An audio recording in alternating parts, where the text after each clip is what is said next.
তো মোৰ খেতিত এতিয়া পটল দুটা এটাকৈ লাগন দি আছে আৰু মই লগোৱা গছবিলাক ধুনীয়াকৈ বগাই আছে, ওপৰত চাঙত উঠি আছে। তো সবকেইটা গছ প্ৰায়ভাগ মোটামুটি 95% গছে চাং পালেগৈ আৰু এইবিলাক আগ যদি তলফালে পৰি থাকে ওপৰত উঠাই দিব লাগিব। তো খেতিৰ কাৰণে আৰু এক ট্ৰাক আনি ইয়াত ঢালি ৰাখিছোঁ। অলৰেডি 1.5 তাৰমানে 1.5 ট্ৰাক গোবৰ মই খেতিত দিছোঁ, সেইকাৰণে গছৰ গ্ৰোথ একদম পূৰা আহি গৈছে। তো পটল খেতি কৰিবলৈ হ'লে পটল গছৰ প্ৰধান খাদ্যটোৱে হ'ল এই গোবৰ। যিমান আপোনালোকে গোবৰ সাৰ গছত দিব সিমানে আপোনালোকৰ খেতিত ফলন বেছি হ'ব। Hello' friends, welcome to my YouTube channel Hatim all is life. মই হাতিমে আজি আকৌ পুনৰে আপোনালোকৰ মাজলৈ পটলৰ খেতিৰ ভিডিঅ' এটালৈ উপস্থিত হ'লোহি। মই ইয়াত অলৰেডি 1 বিঘাৰ অকণমান বেছি আছে মাটি মই পটল খেতি কৰিছোঁ। আশা কৰোঁ আপোনালোকে আজিৰ এই ভিডিঅ'টো আপোনালোকে আদৰি ল'ব আৰু মই কোৱা কথাখিনিৰ ওপৰত আপোনালোকে অকণমান গুৰুত্ব দিব।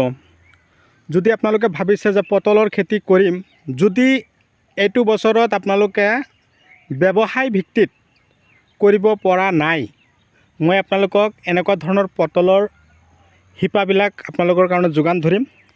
একদম গছৰ গুৰিৰ পৰা লাগন দিয়ে, চাব পাৰিছে। এইটো হ'ল হাইব্ৰিড জাতৰ পটল, প্ৰতিটো গাঁঠিয়ে গাঁঠিয়ে পটল লাগন দিয়ে। আৰু খাদ্য আপোনালোকেতো নিজেই চালে মই কিমান আনি ৰাখিছোঁ আৰু কেনেকুৱা খাদ্য দি আছোঁ। আজি অলৰেডি লেবাৰ 8টা লেবাৰ আহিছিল, আহি কিনে খেতিত নিকানি কৰিলে, এইবিলাক ঘাঁহ বন চাফা কৰিলে। আশা কৰোঁ ভিডিঅ'টো স্কিপ নকৰাই ভাল হ'ব, আৰম্ভণিৰ পৰা শেষলৈকে চাব। কেৱল যে মোৰ ভিডিঅ'বিলাক আপোনালোকে ইউটিউব চেনেলত পাই আছে হে নহয়, হাতিম আলিজ লাইফ এই লিখনিটো আপোনালোকে ফেচবুকত গৈ লিখিব পাৰিব। মই অলৰেডি ফেচবুক পেজতো মই ভিডিঅ' দি আছোঁ আপোনালোকৰ সহায়ৰ কাৰণে। আশা কৰোঁ আপোনালোকে মোৰ ফেচবুক পেজত গৈ মোৰ ভিডিঅ'বিলাক চাব পাৰিব এতিয়া। আৰু সেইমতেই আপোনালোকেও আশা কৰোঁ আমাৰ খাৰুপেটীয়াৰ দৰেই উন্নত খেতি কৰিব।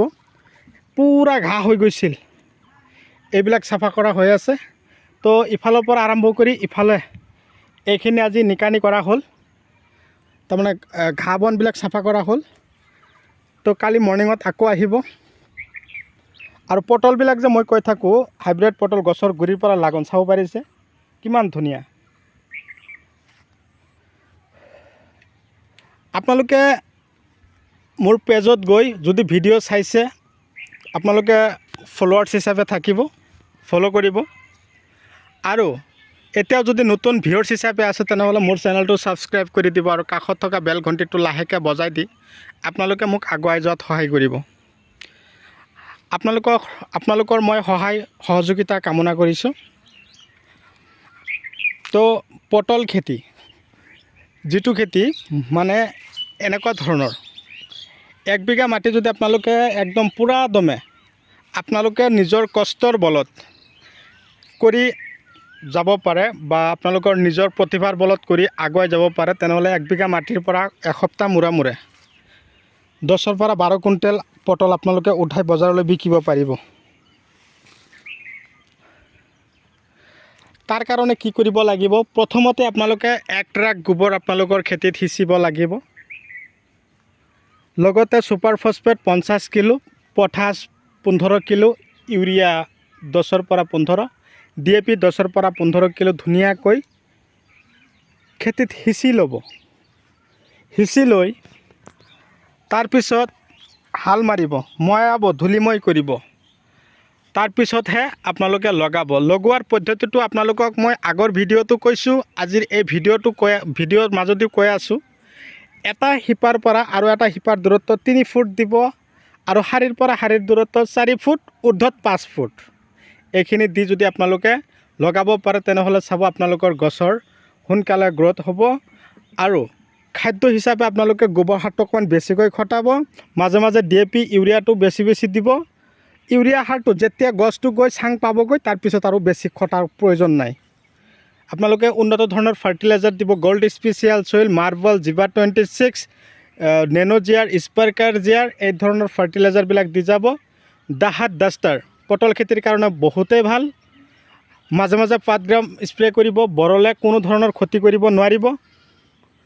পাতগ্ৰাম তাৰ লগতে মই আপোনালোকক কৈছোঁ জিংক, মেগনেছিয়াম এইবিলাকো মাজে মাজে খটাব। আপোনালোকৰ পটলৰ ধৰণ, আকৃতি, চেহেৰা বহুত ভাল হ'ব চিকচিকীয়া বনাবৰ কাৰণে। ভিডিঅ' চাই কেনে পায় কমেণ্ট কৰিব। যদি আপোনালোকৰ ভিডিঅ' চাই বহুত ভাল লাগিছে তেনেহ'লে আপোনালোকৰ মূল্যৱান আঙুলিৰ এটা লাইক দি দিব। এতিয়া কথা হ'ল পটল খেতি কৰিছোঁ, গছবিলাক ধুনীয়া হৈছে, গছত লাগন দিয়া নাই, এইটো এটা কুৱেশ্যন হয়। তাৰ প্ৰধান কাৰণটোৱে হ'ল খেতি কৰিছে ঠিকেই, কিন্তু এই খেতিত আপোনালোকে দুটা শিপা আছে, এই কথাটো অকণমান মনত ৰাখিব। এটা শিপাৰ নাম হ'ল মতা আৰু এটা হ'ল মাইকী।